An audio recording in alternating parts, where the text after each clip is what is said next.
Welcome students. आज हम discuss करेंगे working of DC generator. So DC generator is based on the principle of Faraday's laws of electromagnetic induction. तो Faraday's first law है, whenever conductor pass flux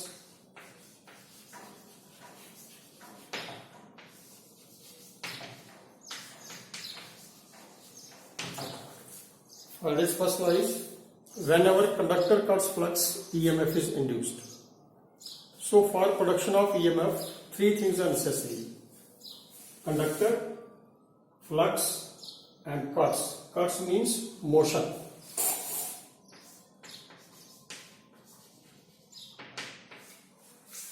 So इन तीन चीजों में से दो चीजें जनरेटर के अंदर होती हैं, एक कंडक्टर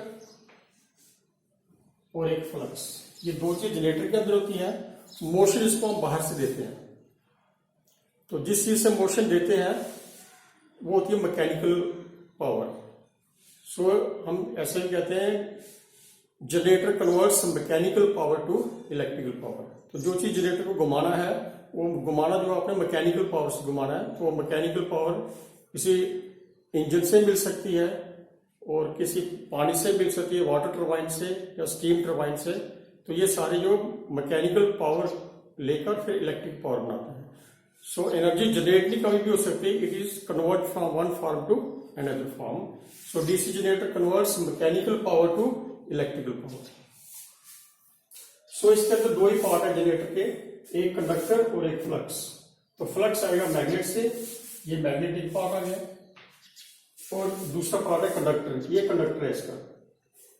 तो ये कंडक्टर जो है इस शेप में बनाया है इसको। ये कॉइल है, अगर इसको हम एक चक्कर लगाएं तो इसका नाम होता है सिंगल टर्न कॉइल। इस कॉइल में दो साइड, एक ये है एक ये, इसको बोलते हैं हम वन कंडक्टर, इसको बोलेंगे दूसरा कंडक्टर। सो एक कॉइल में एक कंडक्टर इधर होता है, एक कंडक्टर इधर, सिंगल टर्न कॉइल है। तो इसके अंदर दो कंडक्टर होंगे, एक इधर एक इधर। तो ये देखो, ये दो मैग्नेट है, एक इधर है एक इधर है। तो दो मैग्नेट के बीच में कॉइल ऐसे रोटेट करेगा ये। तो एक साइड मैंने शो किया रेड ए बी, और दूसरी साइड है येलो सी डी। सो ये एक चीज ऑब्जर्व करो, जब एक साइड नीचे जाती है दूसरी साइड ऊपर जाती है, तो ऐसे सर्कल में घूम रहा है। अब जब ये रोटेट करेगा तो ये कंडक्टर का फ्लक्स होगा, इसके अंदर ईएमएफ प्रोड्यूस होगा। अब वो ईएमएफ जो प्रोड्यूस होगी तो बाहर कैसे निकालनी है? अगर आप सीधी तारें जोड़े तो टूट जाएंगे।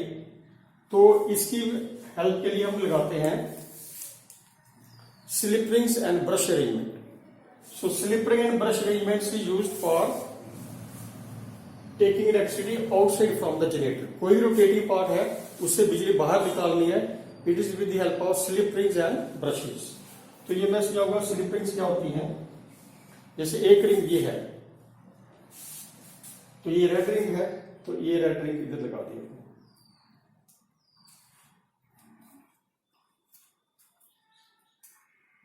एक रिंग ये आ गई रेड, दूसरी रिंग ये है येलो, ये येलो रिंग आ गई। अब ये बन गया ये पूरा अरेंजमेंट कि कैसे इलेक्ट्रिसिटी प्रोड्यूस होगी इसमें, ऐसे। तो ऐसे रोटेट करेगा ये। अब इसके ऊपर हम क्या करते हैं,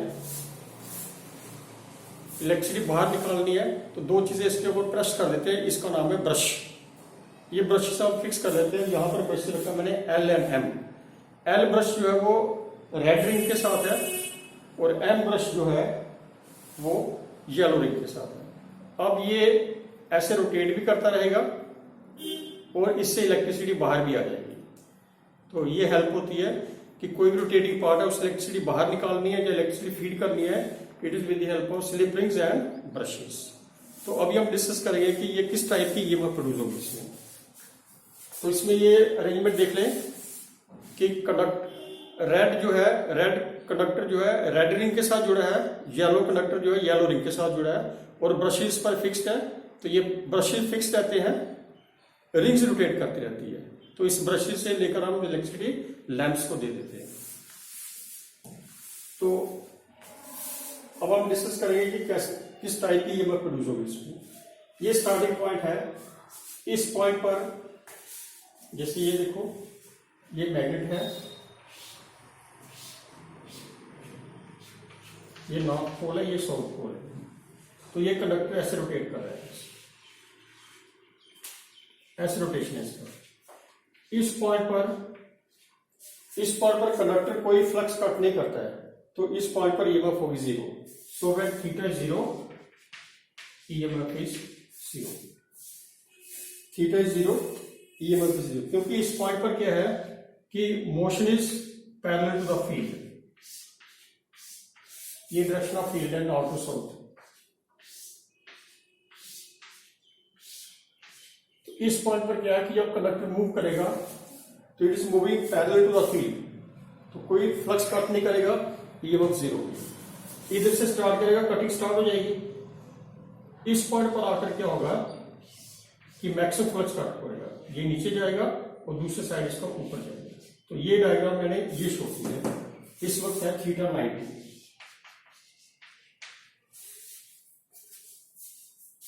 ये पोजीशन थी थीटा 0। अब रोटेट करके यहां आ गया, ये पोजीशन है इसमें, ये वाला थीटा 90 है।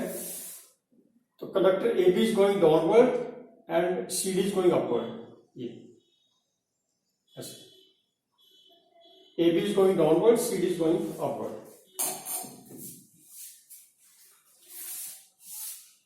अब डायरेक्शन ऑफ ईएमएफ किससे निकालते हैं? वो फ्लेमिंग्स राइट हैंड रूल से निकालते हैं। तो फैराडेज फर्स्ट लॉ है, when conductor cause flux EMF is induced, the direction of EMF is given by Fleming's right hand rule. अब हम इधर लगाएंगे कि इस AB में करंट किधर फ्लो करेगा, A टू B करेगा या B टू A करेगा, CD में करेंगे C टू D या A टू D। अब AB कंडक्टर जो है डाउनवर्ड जा रहा है और CD जो है वो अपवर्ड जा रहा है। तो ये फील्ड होगी नॉर्थ टू साउथ फील्ड। ये कंडक्टर डाउनवर्ड जा रहा है AB। जब कंडक्टर डाउनवर्ड जा रहा है, फील्ड इधर है, तो ये डायरेक्शन ऑफ करंट है outside. That means current outside आएगी, current direction is from B to A। अब CD ऊपर जा रहा है, फील्ड यही है। अब CD ऊपर जा रहा है, जो ऊपर जाएगा उसमें करंट इनसाइड हो जाएगी, तो वो हो जाएगा D टू C। अब हम देखते हैं बाहर किस टाइप की करंट मिलेगी। हमें ये लैंप लगाया है, लोड में देखते हैं करंट कैसे मिलेगी। B से स्टार्ट किया आपने, B से स्टार्ट किया, B से A से L। ये स्लिपिंग का नाम रखा मैंने P and Q। P is red slipping, Q is yellow slipping. तो B से स्टार्ट की करंट A आई, A से आ गई P को, P से आ गई ये ब्रश L, फिर M, फिर Q, फिर D, फिर C, फिर D। तो डायरेक्शन ऑफ करंट हमें लैंप में देखना था। लैंप में करंट डायरेक्शन आ गई इधर से होकर ऐसे, this side is positive, this is negative. ये हो गया 90 पर, 0 पर ईएमएफ 0, 90 पर EMF maximum from L to M, 180 पर फिर 0 हो जाएगा। ये होगी दोबारा 270 डिग्री पर। तो 270 डिग्री पर क्या होगा कि ये पोजीशन होगी, ये पर। अब AB अपवर्ड जा रहा है, AB ऊपर जा रहा है, CD नीचे जा रहा है। ये फिगर आ गई जब थीटा 180 डिग्री, 0, 90, 180 अगेन 0, ये 270 पर होगी फिर दोबारा।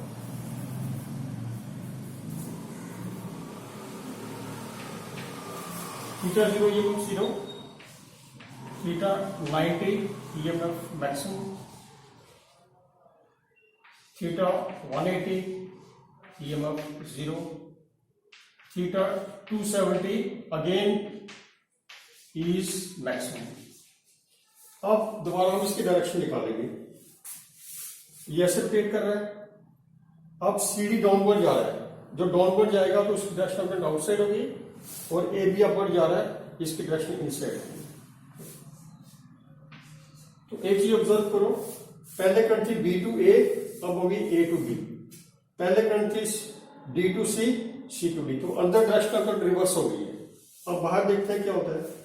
इधर से करंट चल रही है सी से आएगी इधर, इधर से होकर ये येलो कंडक्टर जो है या डी है, it is permanently connected with ring. This ring is P, this ring is Q. D is permanently connected to Q, A is permanently connected to P. So इधर से जब करंट आएगी, इधर से नीचे आएगी, नीचे से ऊपर। अब डायरेक्शनल करंट ये है, अब ये पॉजिटिव हो गया, ये नेगेटिव हो गया। सो जब अंदर करंट रिवर्स होगी तो बाहर भी करंट रिवर्स होगी। तो अब हम इसको प्लॉट करेंगे। जब थीटा 0 है, EMF 0, थीटा 90 मैक्सिमम पॉजिटिव, 180 फिर 0, 270 again maximum but in opposite direction. पहले करंट थी L टू M, अब है M टू L। तो हम पढ़ रहे थे डीसी जनरेटर, तो ये बन गया AC generator. So this is working of A AC generator. अब अंदर तो डीसी कभी प्रोड्यूस हो नहीं सकती। कोई भी कंडक्टर जब सर्कल में घूमेगा, एक बार उसने ऊपर जाना है, एक बार नीचे आना है। तो वह direction of current is, direction of motion is reverse, EMF is reverse. जब ऊपर जाएगा करंट ऐसे होगी, जब नीचे जाएगा करंट ऐसे होगी। तो अंदर हमेशा एसी प्रोड्यूस होती रहेगी। अब हमारा एम है डीसी प्रोड्यूस करना। डीसी होती है जो एक ही डायरेक्शन में फ्लो करे, नेगेटिव नहीं होना चाहिए इसमें। So alternating current is induced in the conductors of a DC generator. To convert alternating current induced in the conductors to unidirectional or DC current in the external circuit, ये lamp ये है, external circuit है, slip rings are replaced by split ring. अब यहां पर हम कोई technique करेंगे। अब ये रिंग्स को उतार देंगे, स्लिप रिंग्स को उतार लेंगे, इसकी जगह लगाएंगे स्प्लिट रिंग। स्प्लिट रिंग होती है एक ही रिंग को दो हिस्से करेंगे। अब देखिए मैं क्या कर रहा हूं, ये रिंग्स दोनों उतार दी। इस रिंग्स में क्या होता था, ये स्पॉज ब्रश L है, ब्रश M है। This brush always remains in contact with this ring and this brush always remains in contact with this ring. ये अपने अपनी रिंग्स के साथ कनेक्टेड रहते हैं ब्रशेस। अब स्प्लिट रिंग में देखो क्या फिनोमेना हो जाता है। इसको मैं उतार दिया, उसकी ये स्प्लिट रिंग है। ये स्प्लिट रिंग क्या है कि एक रिंग को काट दिया, काट के बीच में इंसुलेशन लगा दिया, एक साइड इधर लगा दी, एक साइड इधर लगा दी, तो एक रिंग को स्प्लिट कर दिया दो पार्ट में। अब इस स्प्लिट रिंग को मैं इधर लगा रहा हूं।